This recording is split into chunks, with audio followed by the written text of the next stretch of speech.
rich people cringe and say, don't tell them that, Rob. Yes. Don't tell people what you know. Right. Keep them poor.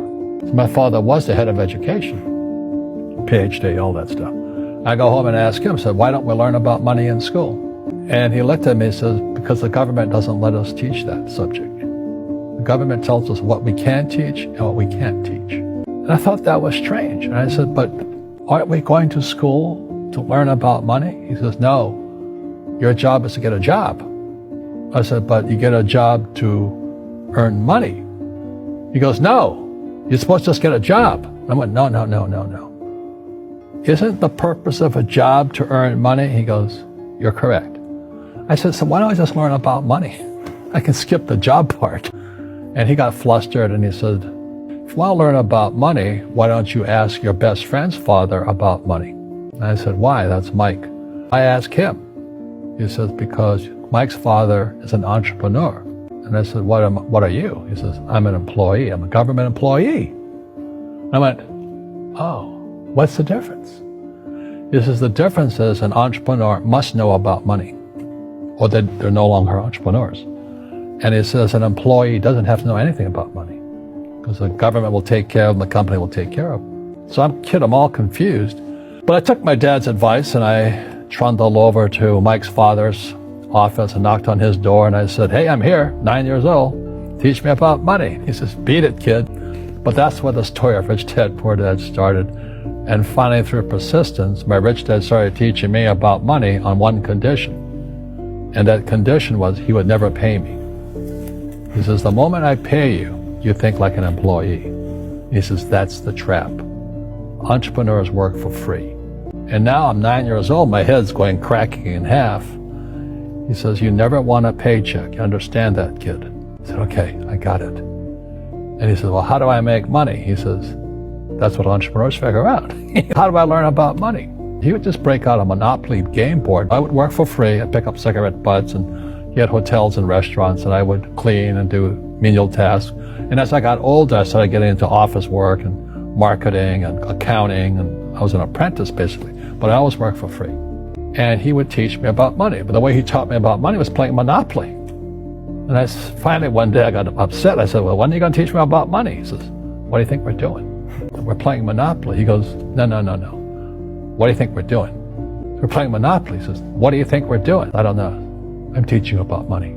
And then that's when, you have one green house. He says, there's many formulas for great success in money. There's thousands of them, but one of the best ones is found on the game of Monopoly. It still is today. 4 green houses, 1 red hotel. I said, what? He says, one of the greatest ways to acquire great wealth is playing Monopoly in real life. 4 green houses, 1 red hotel. Is that all there is? He goes, that's it. And he says, what do you think I'm doing? And I went, I don't know. Then he took me out and he showed me his greenhouses. And 10 years later, when I was 19, I was now in school in New York, and I come back to Hawaii, and Rich Dad had bought the biggest piece of land smack dab in the middle of Waikiki Beach. And when you go to Waikiki Beach today, you'll see the Hyatt Regency Hotel. That was his hotel. Just like the game of Monopoly. Just like the game of Monopoly.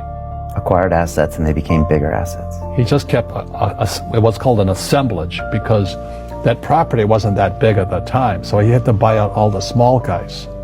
Because Waikiki was a little dirt water little town. So he'd buy out this shop owner, buy that shop owner. And it took him a while, but he finally assembled this large piece of property. And then he and Hyatt put up this giant hotel. It just sold for $800 million. So that's how I learned about money.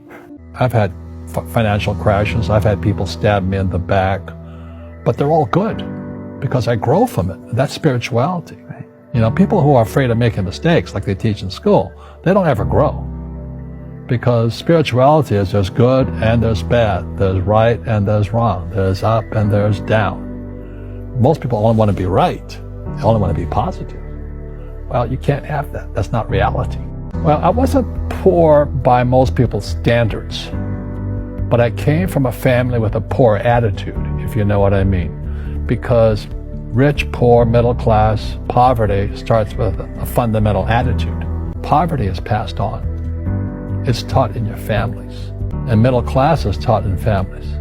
And so the people right now who are sitting at home, who are struggling financially or worried about money or unhappy, they may be making a lot of money, but unhappy with what they're doing, it was probably taught to you. You know, your superego was taught, get a job, work hard, or you'll never be rich, or the rich are evil, or whatever. The school system will never teach you about money. The school system was designed to teach you to be an employee, which is important, or a doctor or a lawyer, a specialist, but never about money. And what most people lack is real business knowledge, like accounting, like debt, like taxes. You got to know that stuff, but they don't teach it in school to anybody. So, and then when people ask me, how did your rich dad learn this when your poor dad, a PhD, didn't? And the answer is very simply, my rich dad was my best friend's father. His father died when he was 13. So his rich dad had this family business at 13 to run. So he had to drop out of school, which was his blessing. There's blessings, and sometimes the blessing doesn't look like a blessing, but it turned out to be a blessing. And then his teachers became his bookkeeper, his accountant, his attorney, his banker, his real estate agents. So he has what I call real teachers, not these fake teachers in school. You see, most teachers in school, they're out of ethics. They teach subjects they themselves don't practice. I asked the teacher, I said, I'm in my third year of calculus now. It was called strength of materials. I said, am I ever going to use this stuff? He goes, no. I said, why do you teach it?